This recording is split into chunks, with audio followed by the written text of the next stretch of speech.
فی کتاب الصلاۃ، حضرت امام ابی داؤد رحمہ اللہ، ابو داؤد شریف میں یہ حدیث کتاب الصلاۃ کے اندر ایسی لائے.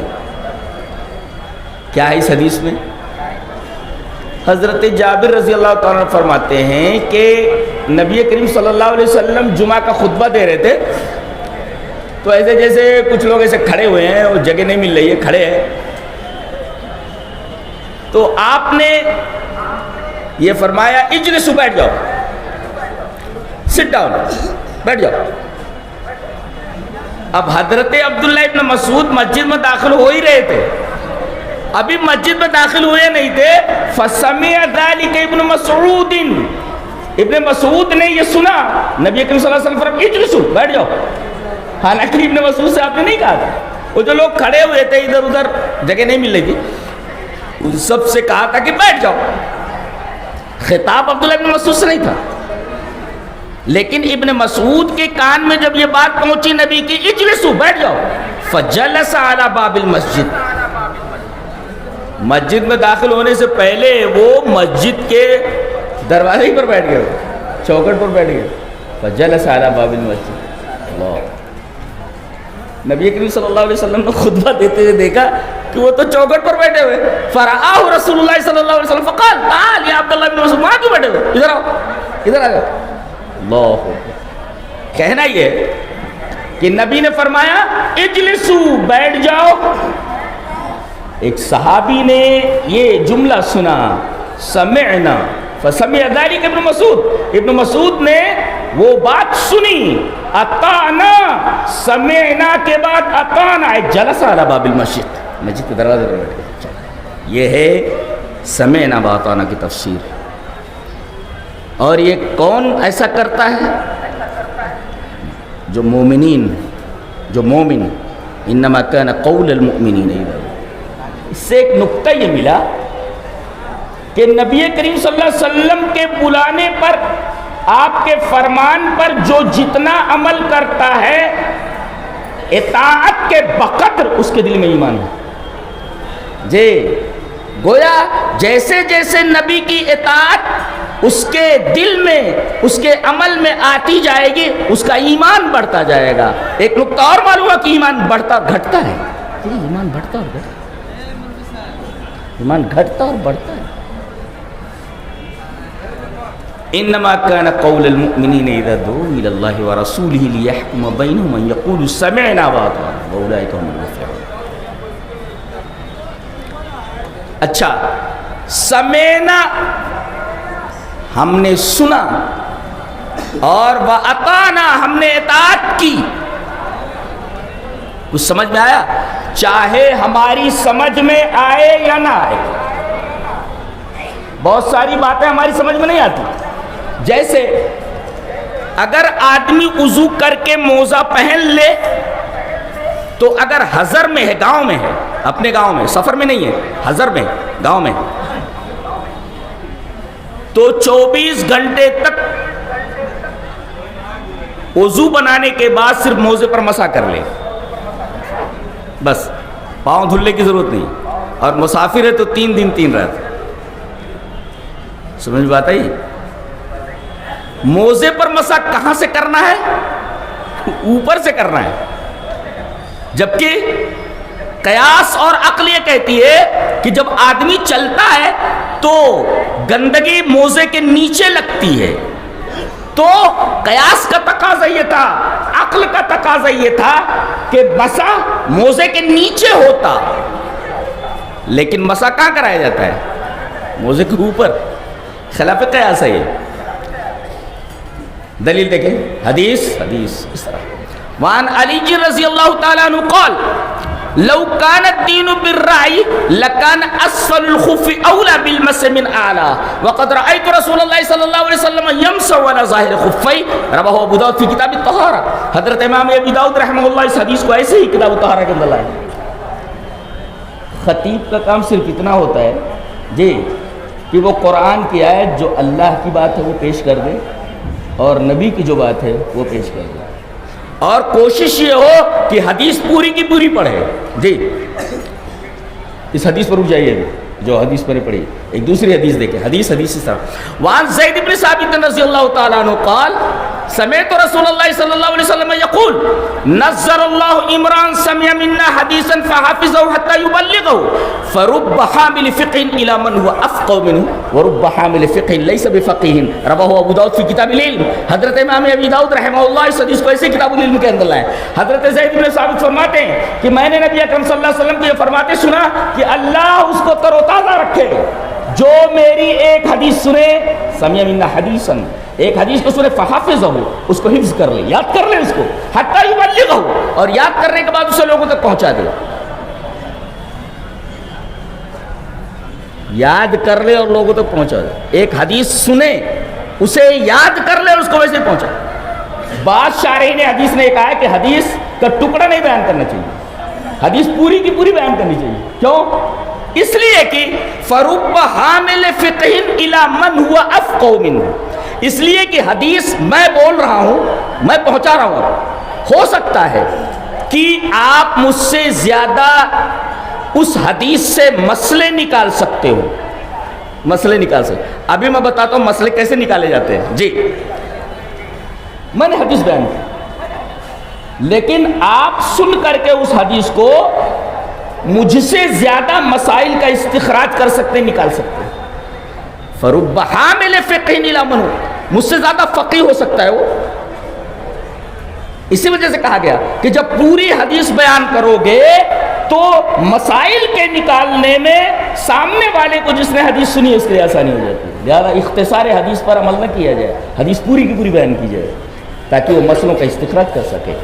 جی, اب اس حدیث پر آ جائے. حضرت علی فرماتے ہیں کہ اگر دین کی بنیاد رائے کے اوپر ہوتی, عقل کے اوپر ہوتی, تو موزے پر مسح نیچے سے کیا جاتا, اوپر سے نہیں. اور پھر وہ نبی کریم صلی اللہ علیہ وسلم کا عمل بتا رہے ہیں.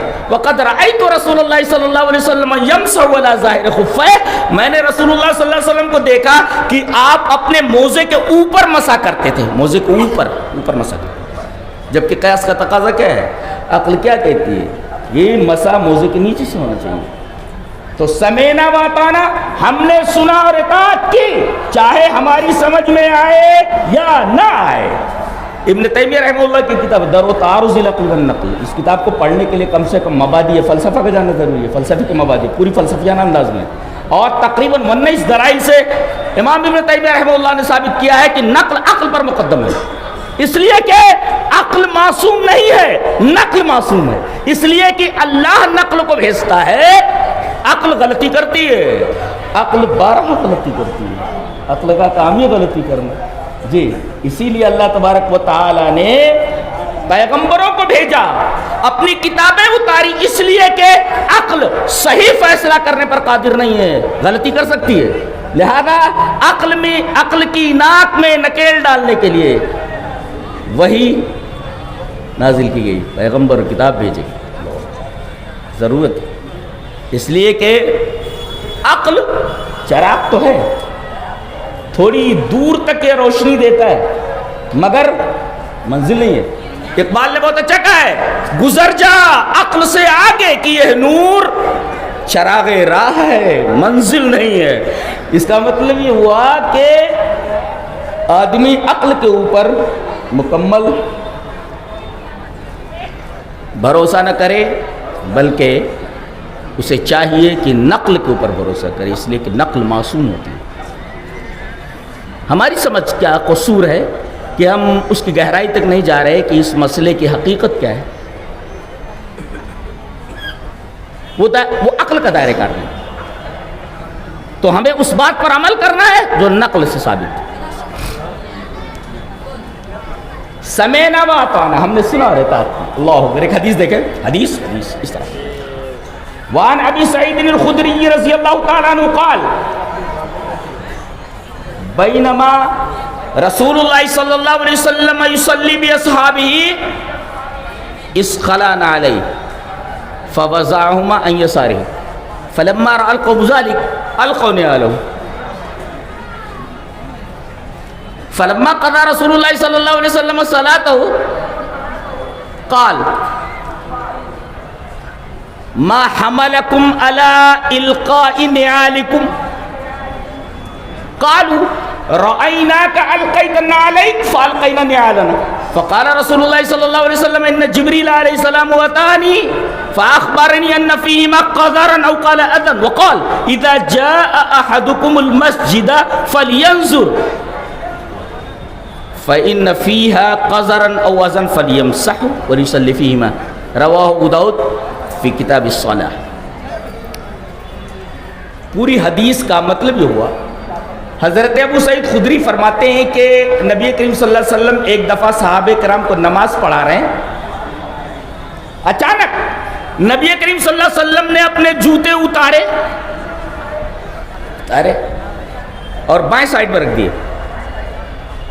اس کا مطلب یہ ہوا کہ آدمی جوتے پہن کر نماز پڑھ سکتا ہے، چپل پہن کر نماز پڑھ سکتا ہے. جی ایک مسئلہ معلوم ہوا، اس لیے کہ صحابہ بھی اکثر جوتے پہن کر نماز پڑھ رہے تھے اور نبی کریم صلی اللہ علیہ وسلم کے بھی پیروں میں جوتے تھے. اچانک نماز ہی کی حالت میں آپ نے اپنے جوتے اتارے اور بائیں سائڈ میں رکھ دیے. صحابہ کرام نے دیکھا تو انہوں نے بھی اپنے اپنے جوتے اتار کر بائیں سائڈ پر رکھ لیے. جب نبی کریم صلی اللہ علیہ وسلم نے نماز ختم فرمائی، دیکھا کہ سارے لوگوں نے اپنے جوتے اتار دیے. آپ نے پوچھا ما حملکم علی القائکم نعالکم، ارے بھائی تم لوگوں نے جوتے کیوں اتار دیے؟ دیکھو کتنا سادہ سا، کتنا پیارا جواب ہے. اللہ اکبر، کتنے سادے سے صحابہ کرام. آپ نے پوچھا تم نے جوتے کیوں اتارے؟ بڑا پیارا جواب دیا، رأیناک القیت نعلیک فالقینا نعالنا. اے ہمارے حبیب، ہم نے آپ کو جوتے اتارتے دیکھا، ہم نے جوتے اتار دیے. سمعنا واطعنا.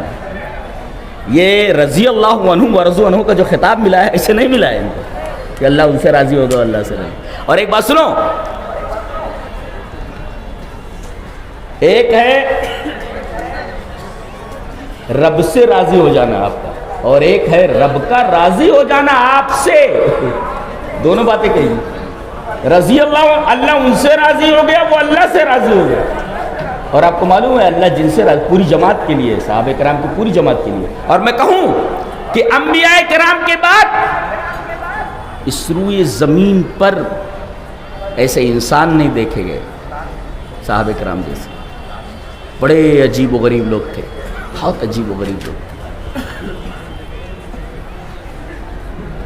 اور عورتیں بھی ایسی ہی تھیں. ابھی اس حدیث پر رکے رہو، اس حدیث پر رکے رہو ابھی جو ابو داؤد کی روایت ہے. چلیے ایک دوسری حدیث پڑھتے. مرد بھی ویسے ہی تھے، عورتیں بھی ویسے ہی تھیں. حدیث اس طرح، وعن جابر بن عبد اللہ رضی اللہ تعالی عنہ قال جاءت امرأۃ سعد بن الربیع بابنتیہ من سعد الى رسول اللہ صلی اللہ علیہ وسلم فقالت یا رسول اللہ ہاتانی ابنتا سعد بن الربیع قتل ابوہما معک یوم احد شہیدا وان عمہما اخذ مالہما فلم یدع لہما مالا ولا تنکحان الا ولہما مال. قال یقضی اللہ فی ذلک فنزلت آیت المیراث فبعث رسول اللہ صلی اللہ علیہ وسلم الى عمہما فقال آتے ابنتِ سعد الثلثین وآتے امہما الثمن وما بقی فهو لک. رواہ الترمذی فی کتاب الفرائض. حضرت امام ترمذی رحمہ اللہ اس حدیث کو ایسے کتاب الفرائض کے اندر لائیں، پوری حدیث پڑھ دی. حضرت جابر فرماتے ہیں کہ ایک صحابیہ ہے سعد ابن ربی کی بیوی. سعد ابن ربی شہید ہو گئے تھے میدان احد میں. اللہ اکبر. ان کے پاس جب لوگ پہنچے تو تڑپ رہے تھے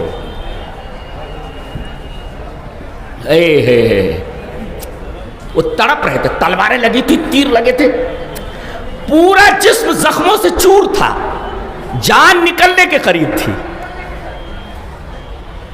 کچھ صحابہ پہنچے کہ کیا حال ہے؟ وہ اپنا حال نہیں بتا رہے، کہہ رہے ہیں نبی کیسے ہیں. اس لیے کہ شور یہ ہوا تھا کہ نبی قتل کر دیے گئے. وہ نبی کے بارے میں پوچھ رہے ہیں کہ میرا نبی کیسا ہے وہ بتاؤ. کہا کہ زندہ ہے, کچھ نہیں ہوا ہے. کہا اگر تم میں سے ایک آنکھ بھی پھڑکتی رہی, ایک آدمی بھی زندہ رہا اور نبی کو کچھ ہو گیا تو میں اس کا گریبان قیامت کے دن پکڑ لوں گا. اللہ کیا محبت ہے, کیا محبت. آدمی دنیا سے جا رہا ہے, فکر اپنی جان کی نہیں ہے, فکر نبی کی جان کی ہے کہ نبی زندہ ہے یا نہیں. اور جب پتا چلا کہ نبی زندہ ہے, انہیں کچھ نہیں ہوا, تو انہوں نے کہا کہ میں بولتا ہوں اگر ایک آنکھ بھی پھڑکتی رہی, ایک آدمی بھی زندہ رہا اور نبی کو کچھ ہو گیا تو میں گریبان پکڑوں گا اس کا. تمہاری لاشوں پر سے گزر کر کوئی نبی تک جانا چاہیے, ایک آدمی بھی زندہ نہیں بچنا چاہیے. کیسے انسان تھے وہ لوگ, حیرت ہوتی ہے. ایک آدمی بھی زندہ رہا تو گریبان پکڑوں گا اللہ کے سامنے. نبی کو کچھ نہیں ہونا چاہیے. ایک ایک آدمی اپنی جان دے دے, جب سارے لوگ مر جاؤ اس کے بعد نبی تک پہنچے ہوئے. ایک آدمی بھی زندہ نہیں بچنا چاہیے نبی تک پہنچنے کے لیے. محبت دیکھ رہے ہو, یہ محبت ہے, تب اتنا بلند مقام ملا ہے. ہم لوگ تو کہیں لگتے نہیں. کیسے ہم لوگ الٹے ٹیڑھے میڑے اونٹ رے اونٹ, تیری کون سی کل سیدھی, نہ نماز درست ہے نہ روزے درست ہے, کوئی عمل درست نہیں. کیسے ہو تم لوگ بے غیرت اور بے شرم بے حیا قسم کے لوگ. صحابہ کرام رضوان اللہ تعالی علیہ مجمعین, محبت دیکھو نبی کے تئیں. اور ایک بات بولوں, بہت غور سے سنو. لشہادتی ان محمد رسول اللہ ستۃ شروط. آدمی جب کہے کہ میں گواہی دیتا ہوں کہ محمد صلی اللہ علیہ وسلم اللہ کے رسول ہے, تو شہادتی ان محمد رسول اللہ کے لیے 6 شرطیں ہیں. There are 6 conditions to say that. اس کو بولنے کے لیے 6 شرطیں ضروری ہیں. 6 شرطیں ضروری ہیں. پہلی شرط کیا ہے؟ اعتراف رسالتی بالقلب. رسول اللہ صلی اللہ علیہ وسلم کی رسالت کا اعتراف کرنا دل سے. واعتراف رسالتی باللسان. رسول اللہ صلی اللہ علیہ وسلم آئے گئے ہو کونوں ٹائم ہوا جی. تو پہلی شرط یہ ہے اعتراف رسالتی بالقلب. نبی کریم صلی اللہ علیہ وسلم کے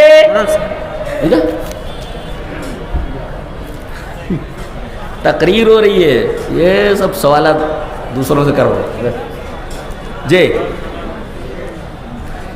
پہلے پڑھو اس کے بعد سب سوالات کرو. ایسے ایسے سوالات تو خود حل کر سکتے ہو تم لوگ.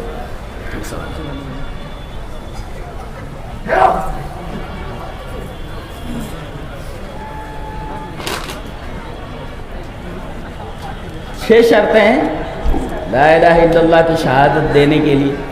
ایک تو اعتراف رسالتی بالقلب, نبی کریم صلی اللہ علیہ وسلم کے رسول ہونے کا. جب آپ بولتے ہیں میں گواہی دیتا ہوں کہ محمد صلی اللہ علیہ وسلم اللہ کے رسول ہے, تو اس بات کا اعتراف ہونا چاہیے کہ اللہ کے رسول صلی اللہ علیہ وسلم کی رسالت کا اعتراف میں دل سے کر رہا ہوں. ایک اعتراف رسالتی بالقلب, اور اعتراف رسالتی بالنطق اے باللسان.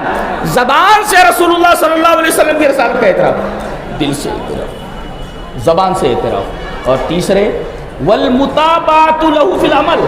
عمل میں آپ کی متابعت ضروری ہے. جیسے نبی نے فرمایا ہے ویسے کر. نماز جس طرح پڑھی ویسے پڑھنا, روزہ جس طرح رکھنا ویسے رکھنا, حج جس طرح کیا اس طرح سے کرنا, جیسے ساری چیزیں ویسے کرنا. اور وہی نماز بھی مطلوب ہے. چلیے اس کی تائید میں والمتابعۃ لہ فی العمل. ٹائم کتنا ہوا؟ نماز پڑھ رہی ہے کتنا ٹائم ہے؟ کبھی بیٹھنا ہے, ختم کر دیتے ہیں. نہیں مجھے ٹائم بھی ہے.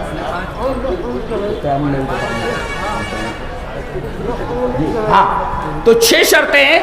ایک تو دل سے رسول اللہ صلی اللہ علیہ وسلم کی رسالت کا اعتراف کرے, ایک پہلی شرط, فرسٹ کنڈیشن. اور دوسری زبان سے رسول اللہ صلی اللہ علیہ وسلم کی رسالت کا اعتراف کرے، دو، اور تیسرے عمل میں آپ کی مطابقت کرے، جیسا عمل آپ نے کیا ویسا کرے، اور چوتھے تصدیقہ فی کل ما اخبر بہ، اللہ کے رسول نے جتنی باتیں بتائی ہیں چپ چاپ بلا کسی پس و پیش کے، بلا تردد اس کی تصدیق کرے۔ میں معراج گیا تھا اور رات کے ایک حصے میں زمین سے آسمان تک گیا، اور وہاں بیت المقدس گیا، وہاں سے آسمان گیا، آسمان سے ادھر آیا، ادھر سے ادھر آیا، اتنی دیر میں گیا بھی اور آیا بھی، سمجھ میں نہیں آ رہا ہے، لیکن ہم کو ماننا ہے تصدیقہ فی کل ما اخبر بہ، رسول جو بولے آپ کی ہر بات کی تصدیق ضروری ہے، یہ چوتھی شرط ہے۔ اور پانچویں شرط ہے کہ محبتہ اشد من محبت النفس والمال والولد والوالد والناس اجمعین، نبی کریم صلی اللہ علیہ وسلم سے محبت کی جائے اپنی جان سے زیادہ، مال سے زیادہ، بیٹے سے زیادہ، بیٹی سے زیادہ، باپ سے زیادہ، دنیا کے تمام انسانوں سے زیادہ، یہ پانچویں شرط ہے۔ اور چھٹی شرط تقدیم قولہ علی قول کل احد، آپ کی بات کو تمام لوگوں کی باتوں پر مقدم کیا جائے، اگر آپ کی بات آ جائے تو پھر کسی امام کی بات نہیں لینی ہے، کسی شخصیت کی بات نہیں لینی ہے، یہی مطلب ہے اس کا، یا ایھا الذین آمنوا لا تقدموا بین یدی اللہ ورسولہ واتقوا اللہ، اے ایمان والو اللہ اور اس کے رسول سے آگے نہ بڑھو، اللہ سے ڈرو، جی آگے نہیں بڑھو۔ یہ 6 شرطیں اگر پائی جائیں تو سمجھو آپ جو کہتے ہیں اشہد ان محمد رسول اللہ، میں گواہی دیتا ہوں کہ محمد صلی اللہ علیہ وسلم اللہ کے رسول ہیں،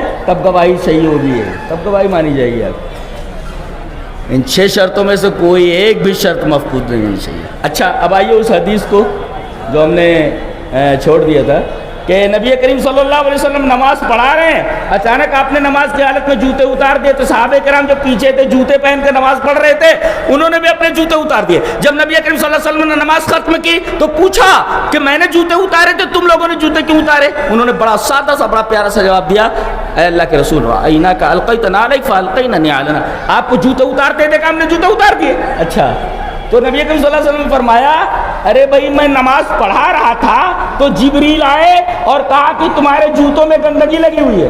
پتہ یہ چلا کہ کپڑے میں اگر گندگی لگی ہوئی ہو نماز میں معلوم ہو جائے تو نماز فاسد ہو جاتی ہے، کپڑا پہن کر کے پھر سے آؤ۔ جوتے میں اگر گندگی لگی ہوئی ہے، اب کپڑا پہنے ہوئے تو کپڑا تو نہیں نکال سکتا، جوتا نکال سکتا ہے، جوتا نکال سکتا ہے، جی تو جوتا نکال دے۔ تو جبریل نے آ کر کے بتایا کہ آپ کے پیروں میں گندگی لگی ہوئی ہے، اس سے پتہ چلا کہ نبی کریم صلی اللہ علیہ وسلم کو غیب کا علم نہیں تھا، اس لیے کہ اگر غیب کا علم ہوتا تو آپ وہ جوتا پہن کر کے کیوں کھڑے ہو کر کے نماز پڑھاتے؟ جی جوتے کر کے گندگی لگی ہوئی ہے، جوتے میں گندگی لگی ہوئی تو نماز نہیں ہوتی۔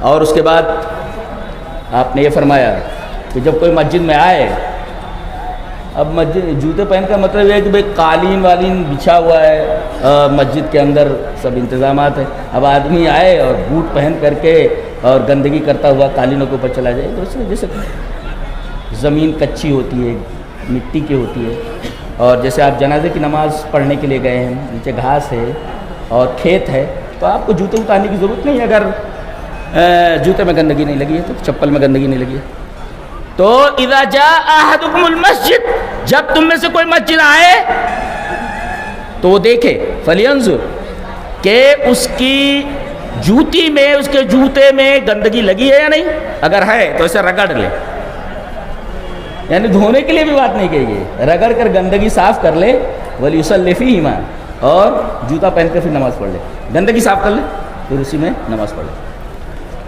تو انما کان قول المؤمنین اذا دعوا الی اللہ ورسولہ لیحکم بینہم ان یقولوا سمعنا واطعنا واولئک هم المفلحون۔